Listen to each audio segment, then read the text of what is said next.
Welcome, traveler. Tonight we will walk through narrow alleys and crooked houses, where the smell of burning wood mingles with something more humid, something reminiscent of a wet cloth left in the sun for too many days. You are in 1347. The year begins like any other, with chills in our bones, stale bread on our plates, and worries too small to remember, until someone sneezes. It's not you, yet, but someone, the blacksmith's wife. A muffled, wet sound, nothing special.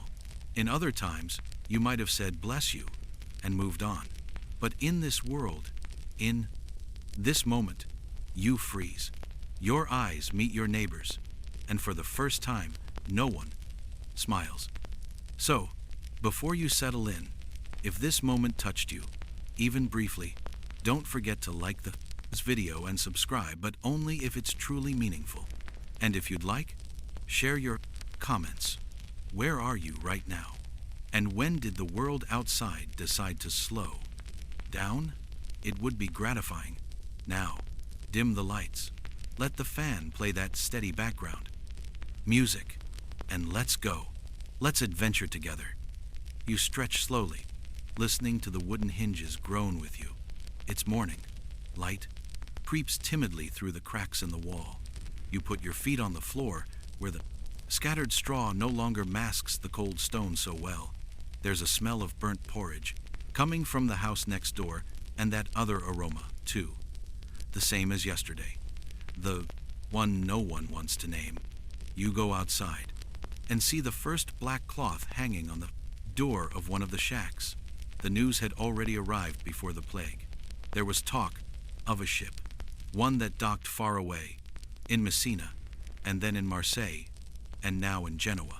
They say the sailors left like ghosts, pale, swollen, and dead even before the tower bell rang again. But it's far away, you thought, too far to care. And yet, the sneeze happened, right behind you. Today, you go to the well for water. There's a line. No one talks. No one pretends to be friendly. A woman carries her daughter in her arms. She's asleep. But you notice. Her neck is stiff, tilted at an odd angle. The woman pretends not to notice. She hugs the girl tighter and murmurs to herself, as if her own tongue could protect her. You try to look away, but you realize everyone is like this now, carrying something broken that they pretend still works. The sound of bells fills the village once more. It's not for mass, not anymore. It's the death bell, one for each soul taken, and the bell ringer is running out of arms for all the tolling. You return with the bucket of water. You pass a group of men pulling a handcart. There's a lump there covered with sackcloth. An arm slips out, thin, pale, with black spots, like wet gold pressed against the skin. Your stomach churns. You pretend you didn't see it, because, after all, you don't have time to die. You still have to do the laundry, bake the bread, and see if the hen finally laid anything besides feathers this week. But in every corner of the village, things are changing. You pass by the market. Before, there were shouts of merchants, the smell of garlic and onions, children running around with stolen bread. Now, it's silent. A man tries to sell boiled roots, promising they cure fevers. Another offers a reliquary he claims contains a strand of Saint Antomaline's, Catherine's hair. You see a rat climb onto his cart, and no one even reacts. And then, you sneeze. It's small, wet, hot. You bring your hand to your face and feel the heat in your palm. Someone sees you. An old man. He stares at you for a moment too long. Then he shakes his head, turns, and disappears into the alleys. Suddenly, you don't want to go home anymore. You think about following the old man, about running, about hiding. But you remember, there's nowhere to run, because it's not just your village, or just your country. They say it's the whole world. You walk back slowly. You close the door, lock it. You lean your back against the wood and take a deep breath, slowly, carefully, as if breathing less could slow down what's coming. Later, you wash your face. Examine your eyes in the reflection of the water. You still look like you, but there's a new redness there. You run your fingers along your neck. Nothing. For now. And then there's a knock at the door. 2 knocks, then 1. You hesitate. You open the door a crack. It's Marta, your neighbor. Her eyes are swollen and red. She's holding a bundle. Inside is her son, tiny, covered up to his chin. She says nothing. She just looks at you, as if asking for help were asking too much. You have no answers, only space in the stable. She comes in. She places the boy on the straw. She lies down beside him. You see her holding her breath, trying not to cough near you. You sit in the corner, hugging your knees. Through the crack in the window, night begins to fall. And you realize it will be long, very long. Outside, the bells are still ringing. And inside you, the sneeze echoes, repeating itself like a sentence written in the air. You hold the quill with trembling fingers. The ink stains the edge of the table, but you no longer care about the stains. Once, you would have folded the paper carefully, sealed it with warm wax, and left the letter with the village postman, but the postman is now dead. His son tried to continue the work. He tried for 2 days. No one knows if he ran away or fell ill. The village simply forgot him, like everything else lately. Still, you write a letter to your brother, who left for Florence last fall, seeking gold and books. You write as if he would answer, as if words have the power to cross distances and survive what no one else can. You say everything is fine, a lie. You say the winter was mild, half a lie. You say you miss it, the whole truth. You tuck the folded letter between the floorboards. It's the 4th one. None of them have left. Outside, Marta is lying in the stable. Her baby boy is no longer breathing. You covered the body with straw because she couldn't. Her eyes are dry, as if there's no more water left. In her, you prepare something hot, a mixture of water, herbs, and faith. She drinks. She doesn't speak. The sky dawns white, colorless, the kind of day that seems to never truly begin. You realize that silence is now part of the routine. People walk like shadows, or no longer walk. You try to keep busy. You sweep the floor. You wash your hands with ash soap. You organize the pots. But something is strange about the weather. The hours are melting away. You look at the candle, it doesn't burn like it used to. The wick weeps. You think about writing another letter. But to whom? Your love died last year. A common fever, not the plague. Does it matter now? You remember her hands, her flour-stained fingers, the laughter that filled the kitchen. She also wrote letters even without knowing if they would be read. They say words are promises, but now promises die like rats. You walk to the small village church. There are papers taped to the door, prayers, names, supplications. A list of people who need blessings. Another of people who no longer need them. The priest is inside, murmuring masses to himself. A chalice in his hand, sour wine on the altar, eyes downcast. He doesn't look at you. He just talks to God, as if God were the last one still listening. You light a candle. For whom? You don't know. For everyone. Or maybe for yourself.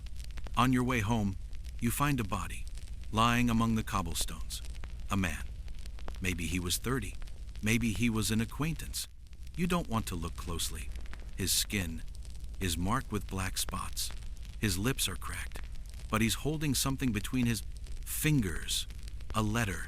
You can't resist. You take it out carefully. It's short, just 1 sentence. If anyone finds this, tell my mom I tried. There's no name, no address, that's all. You fold the paper and put it in your pocket. You think of your mother. She died when you were still a child, but you think of her more often now, as if, even if you died, you'd still be a child before her.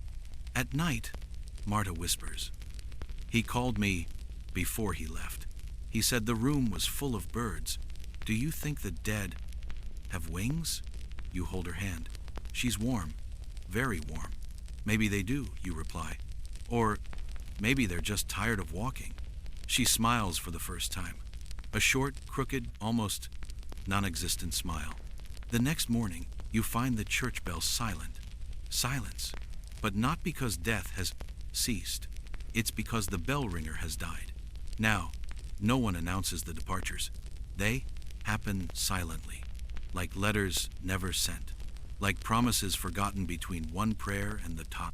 And next, you grab paper, grab ink, and write again. If anyone finds this, tell them I fought. Tell them I was afraid. Yes, but I lived until the end. Tell them I loved, and that I still love, even now. You read it, blow on the fresh ink, fold the letter carefully. Then you place it between the floorboards along with the others. Maybe one day someone will read it, or maybe not. But you write it anyway. You wake up with your eyes glued shut. The straw on the floor scratches your neck, and the air is so still it feels thick, like cold porridge. Something's wrong. Not wrong like things have been, but different wrong. You can tell by the color. Everything is blue. Not a clear sky blue. Not the kind that follows the breeze and makes clothes dry faster. It's a deep, dead blue that stains faces, fingers, lips. It started in some. Now, it seems, in everyone. Marta doesn't wake up, or rather, she breathes, but doesn't wake up. Her face is blue around the edges, her nose, mouth, earlobes. You touch her forehead, still warm, but for how long? You set out in search of help. You walk the dirt streets, dodging cow feces and rats that seem bolder by the day. The first house is empty. The second is empty too. In the third, there's an old woman sitting on the doorstep. She stares at you as if she'd been waiting for you, as if she knew you'd come. Blue? She asks without you saying anything. You nod. It's everywhere now, she continues. It starts at the ends. Then the blue grows in. She spits on the floor. Her saliva is pink. You pretend you didn't see it. You rush back. Marta hasn't moved. But the boy, his body is paler now. You stare at him for too long. And you realize the blue has begun to appear in him too. As if, even after death, the plague continues to color what remains. You close the window. You light a candle. Not for the smell it's already settled in, familiar and persistent, but for the sound. The crackle of melting wax gives you a sense of time, as if the world still has rhythm. In the village, rumors begin. It's punishment. There's poison in the air. It's the fault of our stars. It's the blue of the soul trying to get out. You hear everything, but you believe nothing. Or maybe you believe a little bit of everything. You start to notice the color in yourself, in your big toe, on the edge of your nails, in your gums. When you brush your teeth with coarse salt, you scrape your tongue. Nothing changes. The men begin carrying bodies at night now. In silence, there are no bells anymore. No prayers, just piles of people hastily piled together, covered with cloth that is soon blown away by the wind or by the dogs. You try not to look, but you do. One of them, the red-haired boy from the blacksmith shop, lies with his eyes open. His mouth is half open, his teeth blue. You remember him laughing, spitting on the floor as he sharpened blades. Now, he looks like a wax doll melted by the cold. A child throws rocks at one of the bodies. A man yells at her. Another laughs. No one else seems to know how to behave. You don't either. At home, Marta whispers, the sky looks the same, but it's looking at us. You look through the crack in the window. The sky is truly blue, beautiful, immense, eternal. But you feel it, he's different. You close the curtain. That night, you have a dream. You're floating in a field. Everything is blue. The ground, the air, the sky, even the sound is blue. A figure approaches. It has your father's face, the body of the dead postman, and the hands of the red-haired blacksmith. He touches your shoulder and whispers, "Blue is in. It always has been." You wake up screaming. Marta does too. For a moment, you stare at each other as if you're sharing the same nightmare. You pick up water. You tremble. You spill half of it. You sit down. You take a deep breath. You count your fingers. All there, for now. The next morning, a woman screams. The sound tears through the silence of the village like a horseless gallop. You run to see. Others do too. There are no more protocols. No one knocks before entering. The woman's house is full, but not of living people. In bed, her husband purple, her 3 children blue. And in the crib, you turn your head before you see. She's sitting on the floor, legs apart, holding her hair and rocking. "They were fine yesterday," she repeats. "They were laughing, playing with crumbs. It was just a cold." You step back. The crowd begins to murmur. "Blue. Look at her nails. She's going too." You run back home. Marta is no longer there. The boy islands still. You feel a chill in your stomach that isn't from the fever. You find her later in the makeshift cemetery, sitting next to a ditch, staring into space. You sit next to her. She's not speaks, but he extends his hand. You take it, and then you realize your fingers are now also blue. In the morning, you look out the window. The body has been there since yesterday, lying beside the well, stiff, bent over, as if he'd fallen to his knees and then frozen in time. Someone covered him with a dark cloth, but the wind has already blown half of it away. Now, one of his arms is exposed, stretched toward the sky, as if asking for help, or an apology. But no one came. People passed by. They looked away. They moved on. No one commented. No one dared say his name. You know who at Island. His name was Niccolo, the man who drank wine early and told dirty jokes at the market. The same one who once tried to sell you a fish that smelled like yesterday and had eyes 3 days old. Now he's there, and no one even tries to bury him. You wonder if he knew, if he felt it, if he realized the exact moment his body began to betray his soul. Marta has returned home. She doesn't say much, but she doesn't need to. The blue in her face already tells the story. She sits, sews, cleans, cooks a little. Then she stops. She sits. She sighs. You stop too. You sigh along. They're trying to keep the house alive, even though the house seems to be getting sick too. You see, through the window, the group of men from the collection wagon. That's what they call it now, a handcart, reinforced with planks and covered with cloth. They don't speak. They pass slowly, and if no one calls out, they keep going. Today, they didn't stop in front of Niccolo. Someone whispered that he was wicked, and the wicked must now rot in full. View as an example, or as punishment. You don't know if you believe them. You only know that the smell has already reached your door. You tried to remember the rituals, how the body was washed, how prayers were said, how candles were lit. But these gestures are fading from your memory, like letters erased by rain. There's no more time for rituals, only haste and fear. You wake up with the taste of iron in your mouth. The water is gone. The well is empty or contaminated. They say the chickens died from drinking from it. They say a rat fell in. They say so many things. And yet, you go. As you pass over the body, you hold your breath, not as a gesture of respect, but out of sheer terror. The cloth now covers even less, and there are flies, lots of them. You scoop up the water quickly and return. The bucket trembles. Your hand too. Marta is lying down. Her breathing is noisy. Each inhale feels like an effort. Each exhale a risk. You wet her lips with a damp cloth. She murmurs, "You're going to pick me up, right?" You don't answer. because you don't know. You start digging behind your house, not for now, not yet, but in anticipation. The ground is hard, and each shovelful of dirt tears a bit of your soul.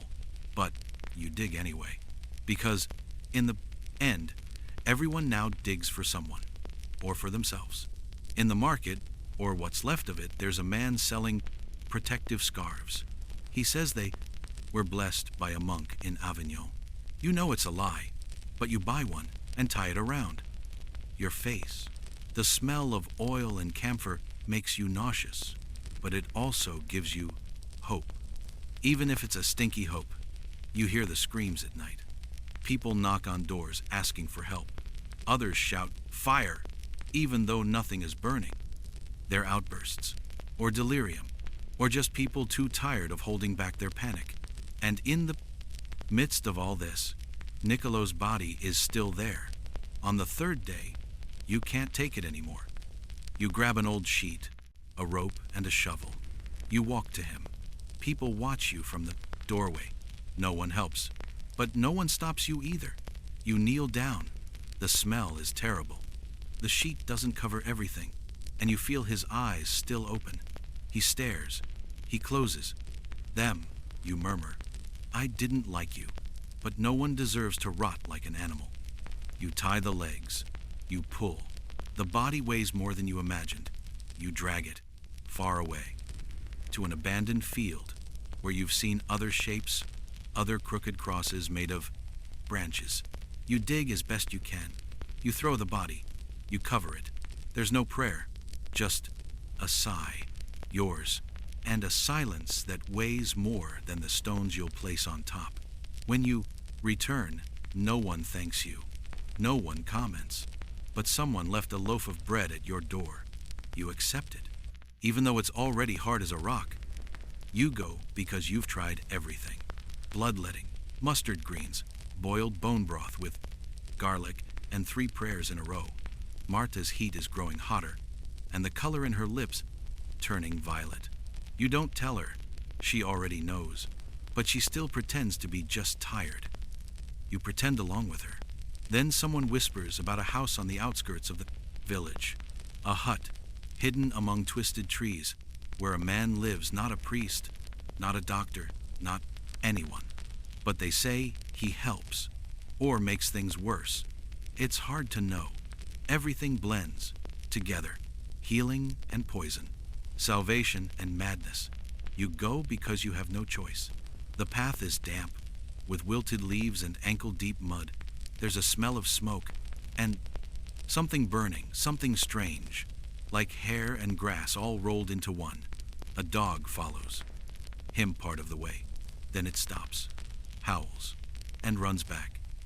The hut looks like it's made of scraps, ragged planks, fabric hanging from the windows, bones tied to string, hanging from the eaves like sickly bells. You consider going back, but then you remember Marta, and you knock on the door. No one answers, so you push. The smell is worse inside. Ash, dried blood, vinegar, a jumble of things on shelves, vials of green liquid, combs with broken teeth, stained feathers, a dried-up human ear, or something that looks like one. And in the middle of it all, him. Old, very old, in a tunic made of burlap, hair so white it looks like dust stuck to his skin. He doesn't look at you, he looks at the fire. He stirs a cauldron with a thin stick. "Do you have a fever?"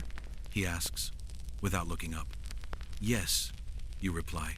Cough, dark skin, voice cracking. "How many days?" 3, maybe 4. "It won't get past the 7th. You swallow hard. "I came to ask for help," he laughs, a short, harsh sound. "Everyone comes to ask. No one comes to give." You take a loaf of bread from your pocket. Hard, but still bread. He takes it without looking. Chews slowly. Then he stands up, walks to a shelf and picks up a small linen bag. "Ashes," he says. "Mix with vinegar. Apply to your wrists, temples, and feet." She'll scream. If she screams, It's because she still has strength. If she doesn't scream, pray. You take the bag. What if it works? He asks. Then she lives. Until the next wave. You want to ask more, but he's already returned to the fire, ignoring your existence. You leave. The path back seems darker, as if the trees were closer.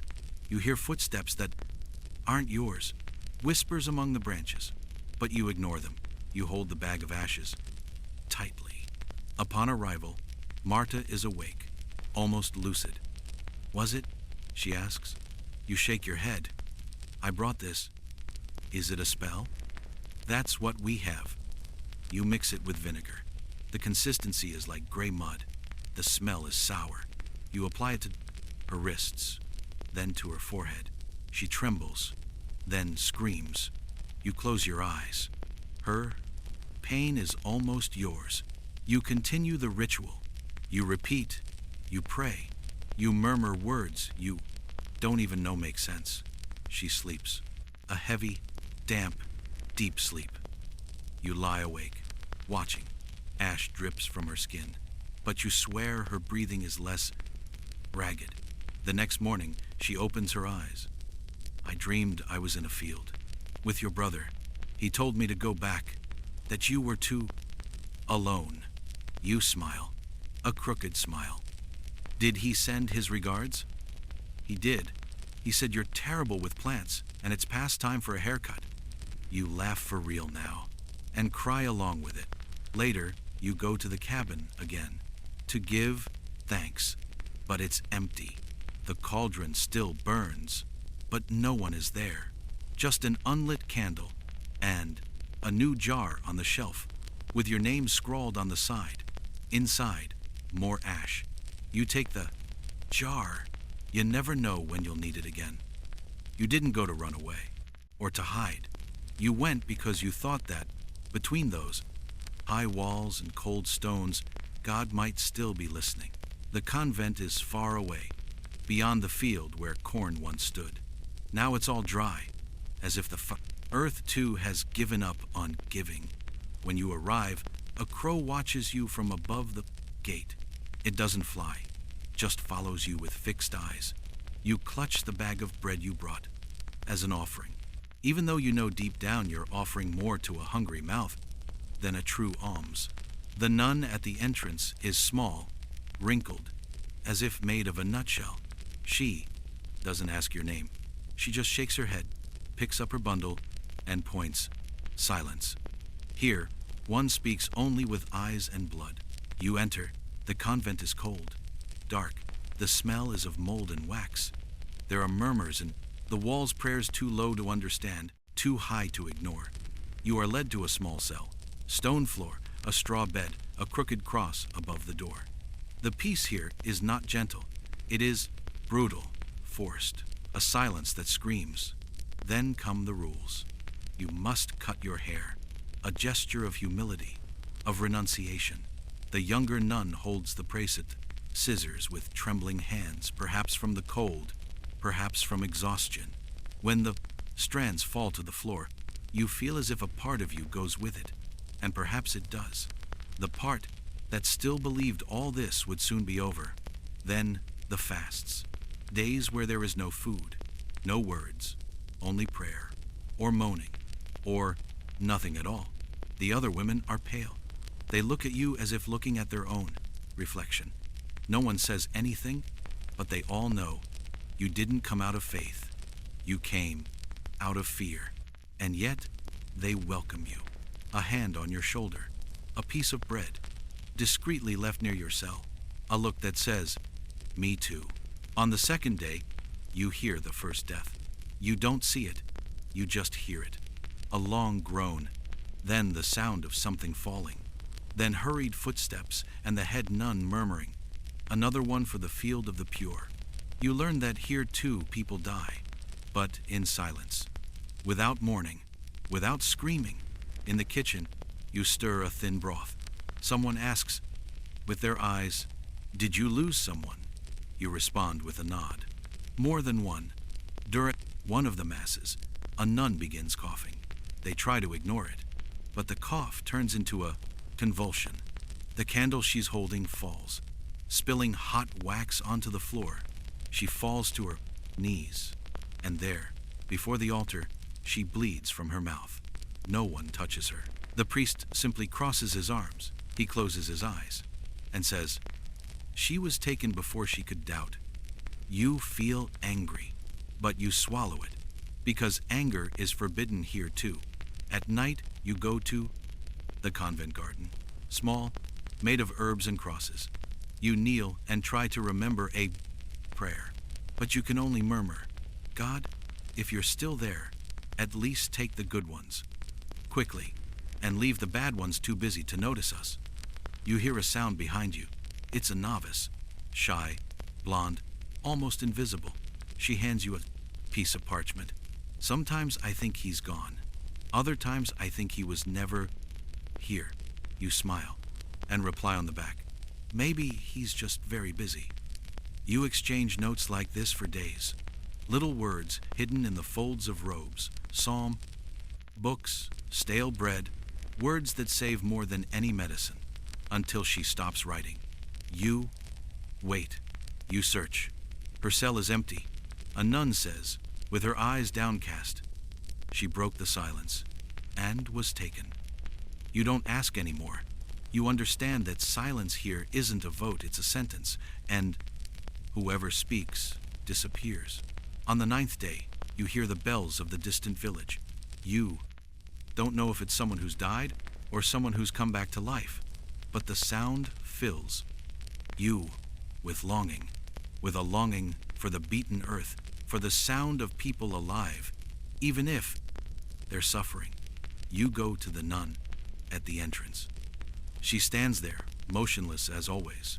You hand her the remaining piece of bread, and you say, for the first time breaking everything, "I'm not a saint, but I want to try to be human." Again, she doesn't answer. She just opens the gate. You step outside. The crow is still there, but this time it flies away. You return home, to Marta, to the bad smell, to the risk, but also to what remains of human warmth. Because in the end, silence can protect, but only the noise of real life can remind you why it's worth continuing to breathe. Back in the village, you notice how everything, island to emptier, not that it was exactly full before, but now even the emptiness echoes. And where there's too much space, there are also too many eyes eager to fill it with greed. The plague took the living, but it left behind their clothes, their beds, their silver spoons. And where there are leftovers, there are leftover hunters. You see a man dragging a chest. The lid still bears the mark of a cross drawn in. Soot, someone died inside, but he doesn't care. He whistles. The children, small as starving dogs, follow he carrying torn cushions and tin cups. You look away. But at night, at home, Marta is curled up, feverish. The smell of her skin is different, sweeter, almost rotten. You want to believe it's just the heat, just exhaustion. You sit beside her, wipe the damp cloth over her forehead, and murmur, "Let's get out of here, even if it's just for a few days." The next day, you hear about an empty house on the other side of the village. The blacksmith is dead, and no one dares go near it. But you dare. In the dead of morning, you go there with a cloth tied over your face. The door is only ajar. You enter. The smell of iron still lingers in the air. The tools on the workbench, the apron, stained, hangs behind the door. A stale loaf of bread on the table, and on the bed, the sheet is spread disembodied. Perhaps they've already taken it. You hurry. You grab a clean blanket, a clay bowl, a jug of wine forgotten in a corner. And then, just as you're about to leave, you see the toolbox. It's intact, and your heart races. You think, if I take this, I can trade it for medicine or food. But you also think, it's still warm, it's still his. You hesitate. And then, a voice behind you. He died, screaming, alone, with only the hammer in his hand. It's the blind old man, the same one who sold rotten onions weeks ago. He's leaning against the door, smiling, with only 3 teeth. But he screamed until the end. The bastard. He must have been strong. He laughs, as if this were a joke. You swallow hard, and say, "The house is empty." He shrugs. Everything is fine.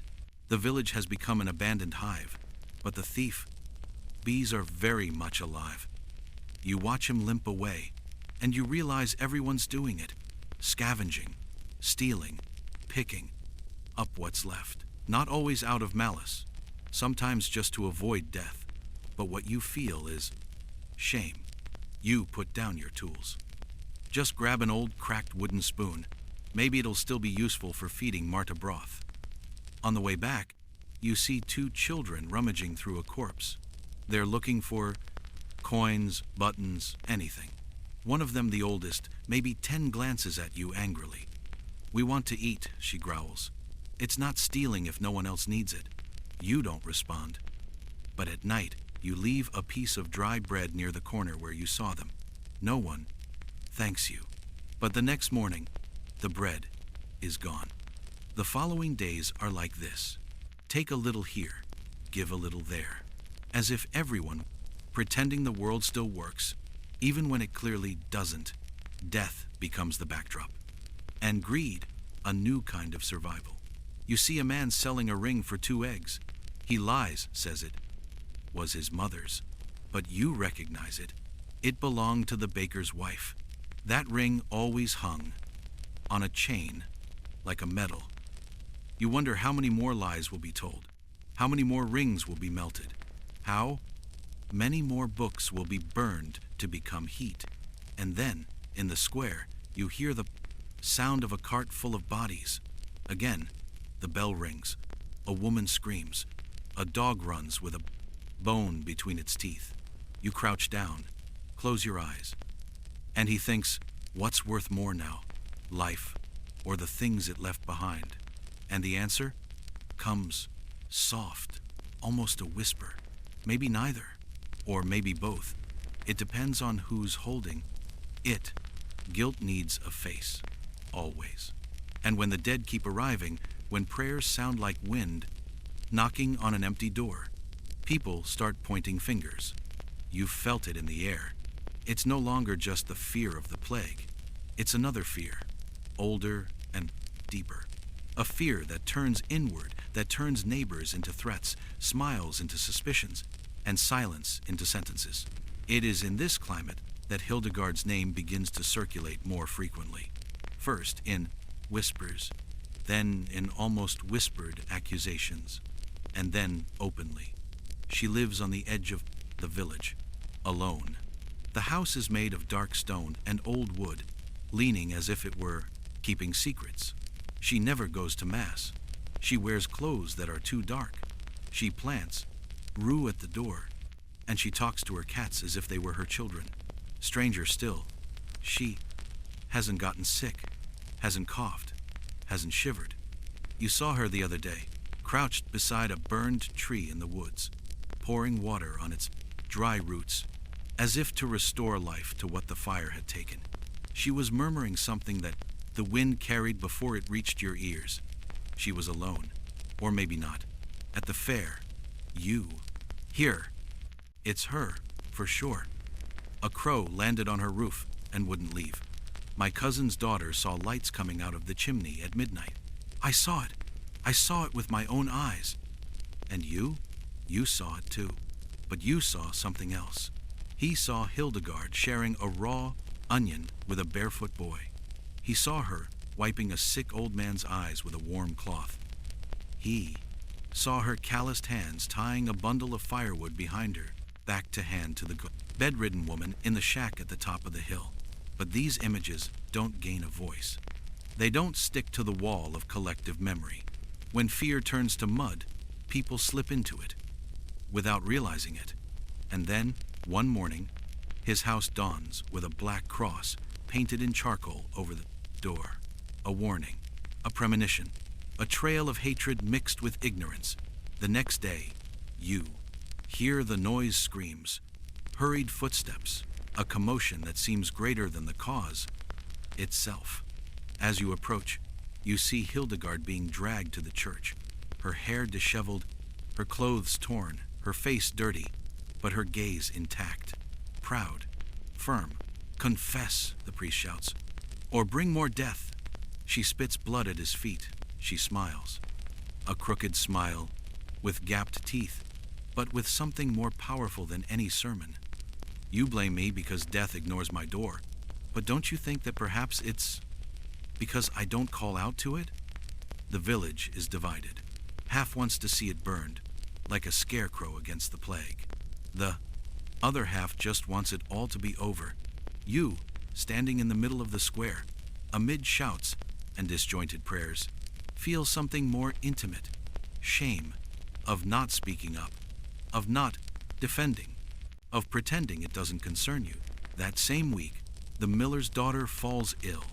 She had bright eyes and golden hair. Now, she trembles and mutters meaningless words, as if the world has already faded to her. And, as if that were enough, they say it was Hildegard, who cursed the girl with her gaze, who whispered a spell, who unleashed the plague from within herself. It's always like this. Pain needs a fable. And if the story has a witch in it, it's easier to sleep.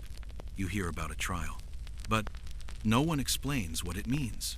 The priest talks about purification. The old men talk about justice. The women speak through gritted teeth, with eyes that avoid yours. You hear the word firewood. That night, Marta seems calmer, her body still weak, but her face has a color you haven't seen in days. She holds your hand and says, her voice thin as a thread, "They will burn a woman out of fear, and they say it is faith." You don't know what to say. You just feel like something is terribly wrong, something that not even time will fix. "And what do I do?" you ask, almost as if praying. She looks at the ceiling, then she closes. Her eyes, what you've always done. Walk slowly. Look into their eyes. Don't take more than you need. The next day, you leave early, the sky still gray, the ground damp with fog. You walk to where they've arrested Hildegard. She's there, tied to a rough, raw wooden post. Her arms behind her back, her hands swollen. No one watching, as if she's no longer a person, as if she's already in another world. You take a piece of bread, a canteen of water, a clean cloth. You leave everything there, on the ground, without saying anything. She lifts her face, slowly. Her eyes are deep set but watchful. She doesn't thank you. She just says, "You are still human." And you answer, "And you too." After that, you start to notice the small gestures. A boy, the same one who shared onions, placing flowers on her windowsill in the wee hours. A man with calloused hands leaving an old book beside the church, the same book Hildegard used to tell stories to children when the world still seemed bigger. There is resistance, yes, timid, almost invisible, but their island, and then, one day, it disappears. The news spreads like any other, full of scoops, versions, speculation. Officially, they say, she fled. Unofficially, you believe someone hid her. The blind old man who never speaks, perhaps. Or the gravedigger, who lost 3 children and still prays for 4. Or the mute monk who lights a candle every night at the nameless altar. And, curiously, no one searches hard enough. Perhaps, deep down, everyone knows that burning it wouldn't bring any answers. Just more smoke, just more guilt. That afternoon, you walk home with Marta walking beside you, still trembling, but her skin warm and alive. The sun touches her face, and for a moment, you remember what mornings were like before all this. Maybe there's still a miracle, she says, with a smile that feels old and new at the same time. You laugh wearily. Or maybe all that's left is what's human. And when she holds your hand firmly, you feel it. Something is returning. Something subtle, light, almost imperceptible. It's not a cure, nor salvation. It's just a breath, a space between horror and hope, a moment when the world seems finally to remember it still has a heart. Silence returns slowly, not like before. Before, it arrived like an omen, a pause between two solutions, an absence that announced death before it knocked on the door. Now, it arrives differently. It arrives in the morning, timidly, in the absent sound of the funeral, bells that, for so many months, marked the hours with mourning. It arrives in the strange, almost disturbing fact of waking up and not hearing weeping behind the walls. No worries, coming from the other room. No murmured prayers, as if trying to sew the soul together before it tears itself apart. You wake up to a different sound now. The sound of Marta is sleeping soundlessly. Her breathing is slow, steady, almost imperceptible, as if her body had finally made peace with the world. As if the nightmare had left her room and, by some silent miracle, hadn't taken anyone with it. And that sound, simple, even banal, is the most comforting in the entire world. It's the summer of the 4th year. The seasons have passed without a trace, hot or cold, indifferent to the agony of humans.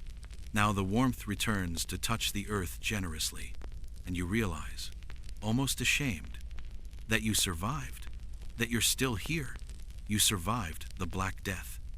These words sound like a secret whispered at the foot of an altar. They don't come out with pride, nor with a break. They come out with astonishment, with the weight of everything that was left behind. The village is no longer the same, but it's still a village. It still breathes, if only with a single release. The dirt streets have been overgrown with weeds in some spots.